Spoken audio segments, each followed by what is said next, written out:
members of the Board of Trustees, President Strikwerda, Dean Finley-Bowman, members of the faculty, administration, family and friends, and I would be remiss if I did not recognize the members of my family and friends in the peanut gallery up there, filling that space, who chose to join us here today. And graduates, I'll say that word again, graduates. It is wildly sobering to stand before you today and truly humbling.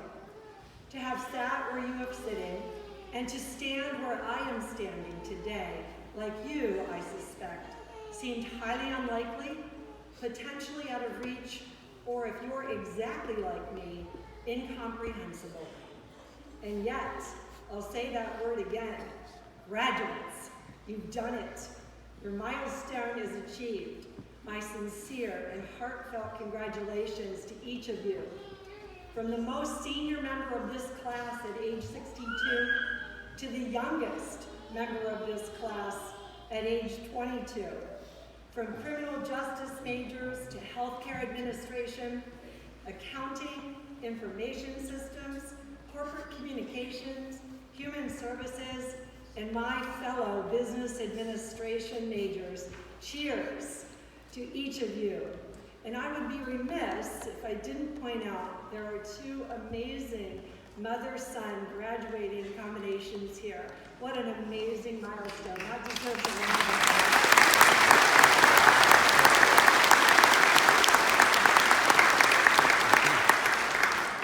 To begin with, we've taken a non-traditional path in at least one way. Graduating from college or receiving an advanced degree in a non-linear, non-traditional manner. Ours is a sequence of steps, out of sequence, with the steps we were told was the norm, was acceptable, was best, and or wisest. Whatever your path, whatever steps you've taken to achieve this honor and recognition today, the path you've taken, as Robert Frost would say, two roads diverged in a wood, and I took the one less traveled by, and that has made all the difference. I've had the opportunity to give a number of presentations and speeches in my life, and often I've stood between a group of people and the end of their day, or maybe even lunch. But it's quite another thing to stand before you and your future, I can assure you.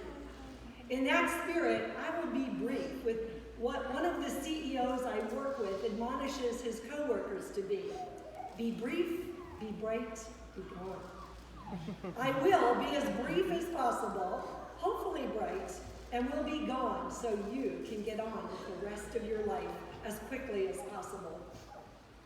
When President Strikwerda called me in March with the astounding invitation to be the 2019 School of Continuing and Professional Studies commencement speaker, I was surprised, to say the least. It is truly an honor to spend these moments with you, to share in your graduation celebration. As I began thinking about what I might want to share, I started to recall the commencements I've attended in the past, the messages I've heard, and what I learned in those moments, whether as a graduate, a family member, or a friend. And I realized I couldn't recall much. So it certainly helped quell my fears that I needed to be memorable and life-changing in this very moment. So I'll just try to be brief, be bright, and be gone. In the spirit that you will most likely never remember who gave your commencement address, I certainly hope you remember a remnant of what you think as a result of what I'd like to share with you today. So I'll keep it simple. Here we go. 3 simple principles.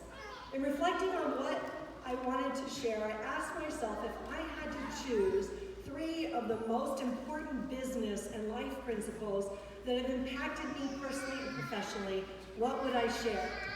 So I've chosen 3 simple principles. Number 1, choose both and thinking. Number 2, choose relationships and values over money, power, and position. And number 3, choose to never give in. So number 1, choose both and thinking. Ken Blanchard, author of The 1 Minute Manager, stated, either or thinking is tyranny. Both and thinking thinking is the way of wisdom. Either or thinking leads to demotivation, depression, exclusion, and exclusivity. Either or thinking limits possibilities and discourages initiative.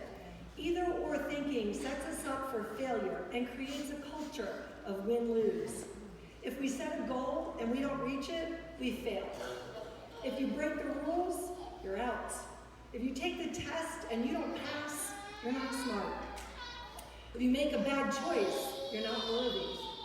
Either or thinking creates shame and can limit the positive impact or influence an individual can have on others and in this world. Don't buy the lie of either or thinking. Both and thinking, however, creates freedom within boundaries and creates an environment where people can thrive. You can be a master and an apprentice, educated and a novice, broken and whole, lost and found, guilty and redeemed. F. Scott Fitzgerald stated, "The sign of a first-rate intelligence is the ability to hold two opposing views in one's mind at the same time and still retain the ability to function." Now, if that isn't the definition of mental health, I don't know what is. Either or thinking can literally drive you crazy, and that's the lie. The opportunity is in both and thinking that allows you to stay in possibilities. Possibilities for yourself and for others. Dr. Carol Dweck wrote a book called Mindset on the difference between individuals with limited thinking and a growth thinking perspective and possibilities mentality. Dr. Dweck states that growth mindset students want to learn at all costs. As the work gets harder, their grades go up. The fixed mindset says that learning should come naturally. And if something you have to do to try harder to succeed, then something is wrong with you. The growth mindset says keep working hard. Effort is the key. The way of wisdom is to avoid limiting yourself, others, and your circumstance. There is no perfection this side of heaven, only effort, possibilities, options, and opportunities. Strive to become effective and not perfect. Allow yourself to accept your successes as part of the never-ending learning, growth, and life journey. Choose the way of wisdom, both and. Number 2, choose relationships and values over money, power, and position. I'm a relationship millionaire, not a money millionaire. If you invest your resources, time, energy, and money in others, people will confuse you with a money millionaire. It's okay if people confuse generosity with wealth. Better to be generous with your resources and what you have and invest in relationships than be financially wealthy with poor relationships. Mother Teresa, what's a commencement address without invoking Mother Teresa? She captured the challenges of being in relationships with people best. She said this, if you've not heard her famous words, "People are often unreasonable, illogical, and self-centered. Forgive them anyway." She said, if you are kind, people may accuse you of selfish, ulterior motives. Be kind anyway. If you are successful, you will win some false friends and some true enemies. Succeed anyway. Graduates, if you are honest and frank, people may cheat you. Be honest and frank anyway. What you spend years building, someone could destroy overnight. Build anyway. If you find serenity and happiness, they may be jealous. Be happy anyway. The good you do today, people will often forget tomorrow. Do good anyway. Give the world the best you have, and it may never be enough. Give the world the best you've got anyway.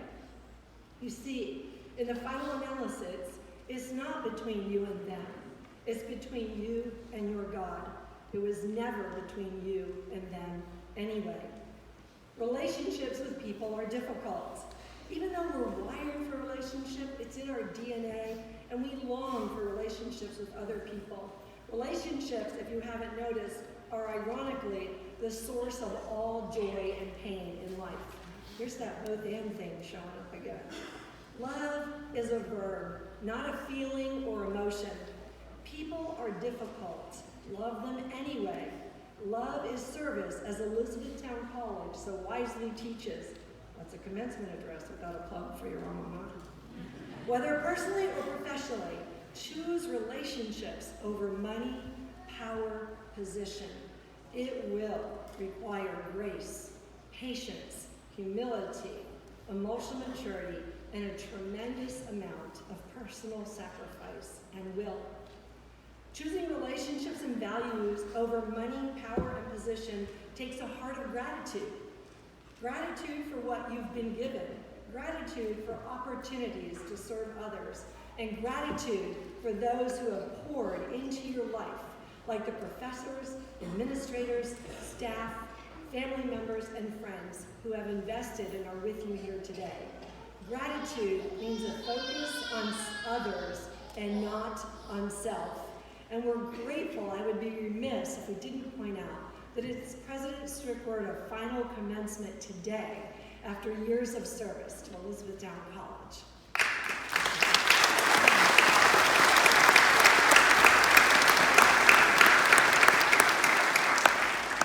It will take forgiving yourself for the offenses you've committed and for forgiving others for the offenses they've inflicted on you, intentional or unintentional. Forgive them anyway and continue to focus on investing your time, your energy, and money in others. When you take your last breath, and you will, relationships will matter most. To be in relationship with others is to extend grace.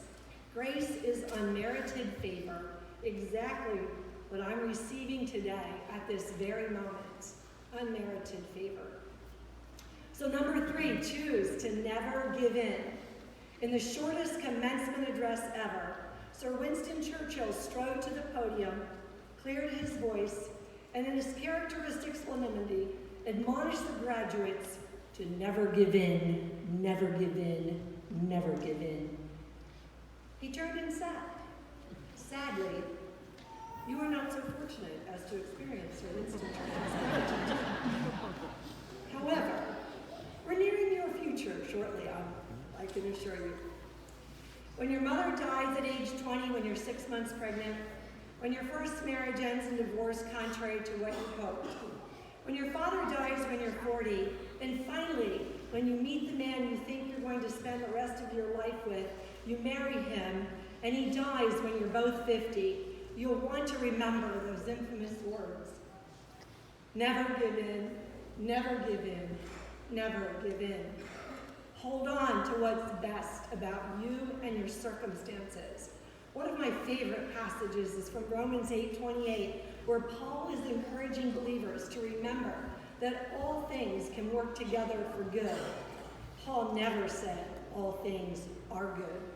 If we have faith, we can find good as we continue to put one foot in front of the other, regardless of our circumstances. Hold on to what's best about you and make certain you are in the lifelong process of the pursuit of effectiveness. We'll never understand why life unfolds the way it does, but we can determine how we choose to respond. Keep putting one foot in front of the other when you've let people down, failed, made a bad decision, and need to forgive yourself. Keep putting one foot in front of the other when you're passed over, looked over, or bulldozed over. Choose the way of wisdom and know that every moment of life is a mysterious paradox, a mixture of joy and sadness, longing and fulfillment, achievement and striving, loss and gain, but most of all, falling short and then redemption. Choose relationships and values, even when you violate your own values, and you will, over money, power, and position. Choose to never give in, never give in, never give in. 3 simple principles. I hope we're brief enough, provided some brightness, and now it's time to be gone as we end our time together. Dr. Seuss is one of my favorite authors. He wrote, "Oh, the places you will go."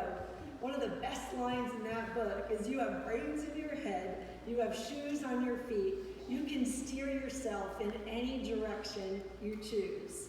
Some days your feet will be light, and you will dance for joy. Other days you will have to tell yourself to just keep putting one foot in front of the other. Regardless, today is a day of great achievement, a day of celebration of a life milestone that can never be taken from you. A day when you are surrounded by those you've chosen to be in relationship with. Today and all your days that follow, I hope you choose to keep putting one foot in front of the other, come what may. And today, I hope you and your feet dance. Thank you.